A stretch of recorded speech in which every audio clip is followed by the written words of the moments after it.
But it was like absolutely real, way more real than a light you turn on in the room. It was like seeing my soul. It was like a spiritual level of seeing, which was very different than the So regular. this light comes into your room, you're laying down, like, and you're scared, but like what happens? Like, does it eventually go away? Does it like Great question. speak to you? Yes, it's a really good question. I was like, "Go away, go away, go away." I was like tensing up, like, "Go away." Like that was not nice. Like I know people now, they're like, "Why didn't you like just welcome it in?" I was like, "Wait till what happens to you."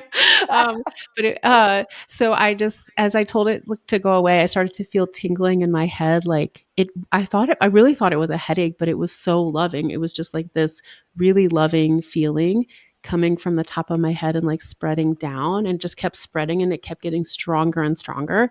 And I remember I had a boyfriend at the time who was asleep in the bed next to me, and I looked at him like, this headache is super He weird. didn't see anything? Like He was he asleep. didn't?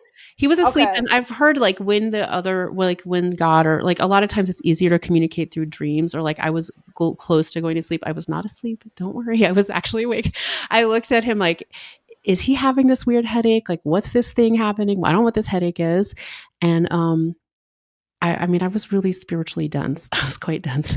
And I just relaxed into the feeling, and I felt a voice come into my head. It was like, it just entered right into my head, and it said really lovingly and calmly, "You don't have to be afraid, but if you are, you can wear a hat." And it put a graduation hat into my mind's eye.